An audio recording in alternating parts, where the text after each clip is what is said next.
Welcome to the Learning Storyteller, where stories spark curiosity. Eklavya और द्रोणाचार्य की कहानी।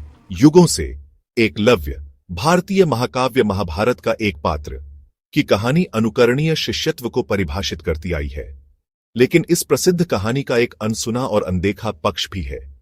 एकलव्य एक गरीब शिकारी का बेटा था। वह जंगल में तेंदुओं द्वारा शिकार किए जा रहे हिरणों को बचाने के लिए तीरंदाजी सीखना चाहता था। इसलिए वह द्रोणाचार्य उन्नत सैन्य कलाओं के गुरु के पास गया और उनसे तीरंदाजी सीखने का अनुरोध किया। द्रोणाचार्य राजपरिवार के शिक्षक थे।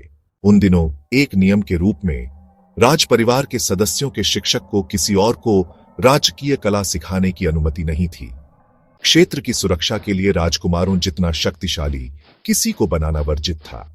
लेकिन एकलव्य की द्रोणाचार्य से शिक्षा लेने की तीव्र इच्छा थी। राज्य के नियम से बंधे द्रोणाचार्य उसे अपना शिष्य नहीं बना सकते थे।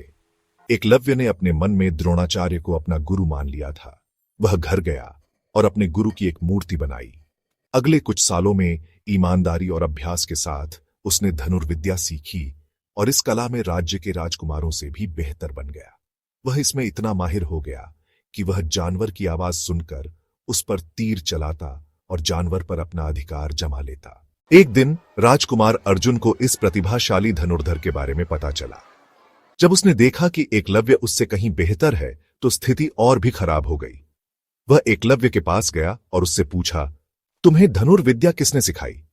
एकलव्य ने कहा, द्रोणाचार्य। यह सुनकर अर्जुन क्रोधित हो गया। वह द्रोणाचार्य के पास गया और क्रोधित होकर बोला, यह क्या है? आपने हमें धोखा दिया है। आपने जो किया है वह एक अपराध है। आपको केवल मुझे ही शिक्षा देनी थी, लेकिन आपने इस व्यक्ति को शिक्षा दी और उसे मुझसे अधिक कुशल बना दिया। द्रोणाचार्य अर्जुन के आरोपों से हैरान और भ्रमित हो गए। उन्हें आश्चर्य हुआ कि उनका यह शिष्य कौन है जिसने उनसे विद्या सीखी है, लेकिन जिसका नाम और पहचान वे नहीं जानते। उन्होंने बहुत सोचा, लेकिन अर्जुन के लिए कोई जवाब नहीं दे पाए। उन्हें यकीन नहीं हुआ यह शिष्य अर्जुन से भी बेहतर था। द्रोणाचार्य और अर्जुन दोनों ने उस बालक से मिलने का निर्णय लिया। एकलव्य ने अपने गुरु का बहुत सम्मान और प्रेम से स्वागत किया। वह उन दोनों को द्रोणाचार्य की बनाई मूर्ति के पास ले गया। एकलव्य ने इतने सालों तक धनुर्विद्या का अभ्यास किया था और वह उस मूर्ति को अपना गुरु मानता था। प्राचीन काल में शिक्षा के क्षेत्र में एक सामान्य प्रथा थी, गुरु दक्षिणा, जिसमें विद्यार्थी अपने द्वारा अर्जित ज्ञान के बदले उपहार या शुल्क के रूप में कुछ देता था। द्रोणाचार्य ने कहा, एकलव्य, तुम्हें मुझे कुछ गुरु दक्षिणा देनी होगी। तुम्हें मुझे अपने दाहिने हाथ का अंगूठा देना होगा। एकलव्य जानता था कि अंगूठे के बिना धनुर्विद्या का अभ्यास नहीं किया जा सकता। एकलव्य ने बिना कुछ सोचे अपने दाहिने हाथ का अंगूठा अपने गुरु को दे दिया।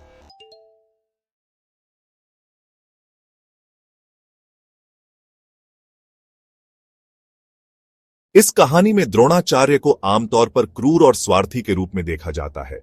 माना जाता है कि यह लड़का जिसने खुद से यह हुनर सीखा है और इसमें माहिर है, उसे द्रोणाचार्य के निहित स्वार्थ के लिए इसे छोड़ना पड़ता है।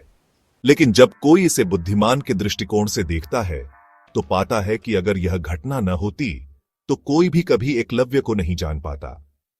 यद्यपि बाह्य रूप से ऐसा प्रतीत होता था कि द्रोणाचार्य ने एकलव्य के साथ अन्याय किया है, किंतु वास्तव में द्रोणाचार्य ने एकलव्य को मात्र एक विद्यार्थी से उठाकर शिष्यत्व की प्रतिमूर्ति बना दिया था।